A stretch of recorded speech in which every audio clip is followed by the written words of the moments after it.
Ассалаумалейкум достар. Сендермен мен Кәрім Қаратай, халықаралық халал стандарттарының аудиторы. Бүгінгі тақырыбымыз нан қалай халал болады? Нан, ұн өнімдері қалай халал болады? Сол тақырыпта сіздермен кеңінен бүгін әңгіме қозғаймыз. Бізбен бірге болыңыздар, біздің каналымызға жазылыңыздар. Ұнаса лайк басып, достарыңызбен таратыңыздар, және де комментария қалдыруды ұмытпаңыздар. Хош, енді нан қалай халал болады? Осы тақырыпта кішкене өзімнің жиған тәжірибеммен сіздермен бөліскенді жөн көрдім. Енді көп жағдайда нанның халал белгісі бар болып дүкенге түсіп атқан кезде көптеген біздің тұтынушылар, болмаса жаңағыдай еліміздегі нанды сатып алатын азаматтардың көбі шағымданып қалып жатыр. Неге ол нан деген онсыз да халал ғой деп? Иә, нан деген әу бастан халал. Ол баяғыда нанды өндіретін технология басқа болушы еді. Мысалы үшін бидайды егіп, оны қарапайым бидайдың технологиясымен өсіретін болса, оны диірменде ұңғып тартып, содан жаңағыдай қамырға ашытқын егіп, қарапайым технологиямен ашытып, оны жабатын тұғын. Қазіргі таңда қалай болып жатыр? Қазіргі таңда генно модифицированный продукты, өнімдер деген пайда болды. Оны ең алғашқы өнімдер, мысалы үшін томатты келтіруге болады, болмаса табаканы келтіруге болады, сигареттің несін, ең алғашқы гендік өзгеріске ұшыраған өнімдер ретінде. Одан кейін мына ұнда кетті. Ұнға не үшін бидайға, мысалы үшін бидайдың ұрықтық тұқымдық клеткасына оған жаңағыдай мысықтың генін қосып қояды да, мысықтың гені жаңағыдай генетик ғалымдар айтпақшы, биоинженер ғалымдар айтпақшы, мынау некий сигналмен бір жаңағыдай өзінше бір жаңағыдай жарықпен, сәулемен, болмаса жаңағыдай дыбыспен өзінше бір дыбыс бөліп отырады дейді. Яғни өзінің мысықтың өзіне генетикасына тән сигналы бар, былайша айтқанда. Оны мына егеу құйрықтар өзінің локациясымен соны көре алады екен алыстан. Енді оны биоинженерлер 70-80 жылдардың аралығында Америкада ғалымдары, биоселекционерлер оған не қылды? Ертеректе мына Канада мен Америкада егеу құйрықтардың нашествиесі болып, кәдімгідей элеватор бар ма, қырман бар ма, егіндік алқаптар бар ма, барлығын егеу құйрықтар.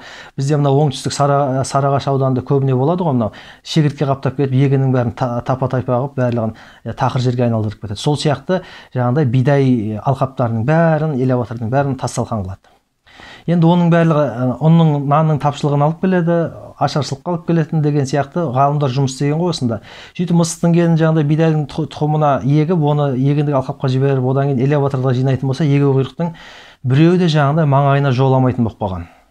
Одан алдын неше түрлі жаңағыдай тәсілдерді көрген. Иттерді қойып, иттерден питомниктер қылып, жыландардан питомниктер, мысықтардан питомниктер қылған. Олардың бәрібір 5-6 егеу құйрықты жегеннен кейін ары қарай иісін де сезбей қалатын болған. Өйткені қарындары тойып қалғаннан кейін. Оны қорытамай қалатын болған. Өйткені егеу құйрықтар өте қаптап кеткен, кереметтей көп мөлшерде. Енді соған ғалымдар тығырықтан шыққан жол ретінде осы мысықтың генін қосып қояды. Оны қосып қойғаннан ешқандай егеу құйрық бидай алқабына жоламайды, пәленбай километрден қашып кетеді. Одан кейін барып жаңа элеваторда ешқандай оған жаңағыдай қақпан қойып, қамбалап, оны жабық жерде сақтаудың қажеті жоқ. Ашық жерде, доступный жерде сақтай береді, бірақ оны егеу құйрықта тағы да тиіспейді, өйткені ол жаңағыдай қырмандағы бидайдан өзінің бірінші орындағы жауы, дұшпаны мысықты көргендей болады. Мысықтың сигналын көреді, олар қашып кетеді. Мысық жүр екен ғой, біздің жауымыз, бізді ұстап алса, қазір оңғыртпай жеп қояды деген сияқты. Ол бір қыры. Екінші қырынан қазіргі таңда оны улучшитель мука дейді, яғни ұнды жаңағыдай өте керемет жағдайда қопсытқыш ретінде, оны жақсартатын қасиет беретін ретінде цистеин L деген жаңағыдай қоспа қосатын болды. Ол Қытайда өндіріледі көбіне. Қытайда мысалы үшін көптеген миллиардтар елінде адамның шашы, мына шашын қырыққан кезде парикмахерлерде шаш таразыларда шаш қалып қояды. Олардың барлығы бізде мына макулатура, қағаздарды қабылдайтын, болмаса қара металдарды қабылдайтын, болмаса жаңағы пластик ыдыстарды қабылдайтын деген сияқты пункттер бар ғой. Сол сияқты оларда шашты адам шашын қабылдайтын пункттерге өткізіледі екен де, арнайы заводтарға барып, содан цистеин L, цистеин деген жаңағыдай нанды күйін жақсартатын қоспа арнайы қосылады екен. Ол тағы доңыздың қылынан алынуы мүмкін, доңыздың тұяқтарынан алынуы мүмкін, шошқаны. Сондай харам заттар. Енді соны не үшін қосады? Ол мысалы үшін біздің шашымызды былай да қайыр, оны плойка қояды біреулер, химия жасап жатады, қайттан орнына келе береді. Шаштың бір қасиеті.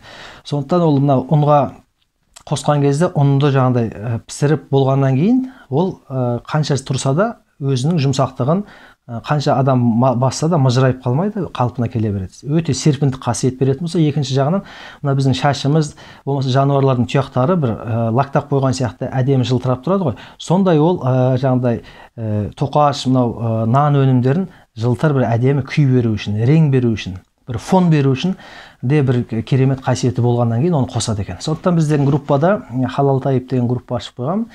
Сол жерде көп азаматтар сұрақ беріп жатады. Соның кейбіреулеріне үлгере алмай қалып жатам, қолым тимей. Кейін бірнеше сұрақтар жиналып қалған екен, суретін түсірген екен, қарасам, бірінші сол көзім түсті, цистеин L деген тұр екен.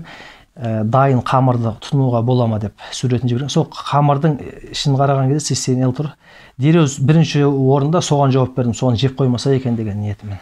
Ол кісілер өкінішке орай мен уақытылы жауап бере алмағандықтан олар жеп қойған екен. Одан кейін жаңағыдай құсқысы келіп неше түрлі ашуланып сөгістер айтты. Бірақ ондай жағдайда не істеу керек? Хазіреті Әбу Бәкір Сыдық радиаллаху анху сүтті ішіп қойды. Қызметшісі әкеліп келген сүтті ішіп қойды. Басында сұрамай. Кейіннен сұрап, қайдан алдың деген кезде баяғыда жахилет дәуірінде, надандық дәуірінде мен палашып жаңағыдай күн көруші едім. Содан бір жалақы алатын едім. Кейбіреулерге қарызға палашып берген тұғым, солар енді мен жақында көріп қойым базарда, сол маған қайтарып берді дегендей. Енді білесіздер, исламда палашу харам, одан түскен табыс та харам болып саналады. Енді сол ақшаға сүт алып келдім. Сүт деген шариғатта халал, бұл жерде ешқандай не жоқ, мәселе жоқ, проблема жоқ. Бірақ дегенмен де халал ол қалай харам болады? Харам ли ғайнихи дейді шариғатта, харам ли ғойрихи дейді. Харам ли ғайнихи деген анық халалдар шариғаттағы, шошқа, доңыз еті, аққан қан, өлексе деген сияқты, жылқышаңдар деген сияқты, спирт деген сияқты, қамыр дейді, мәйсір дейді, мысалы үшін құмар ойындар деген сияқты, анық білінген нәрселер харам болады. Енді халал нәрсенің жолай шығу жолы харам болып қалады, харам араласып кететін болса, оны харам ли ғойрихи дейді шариғатымызда.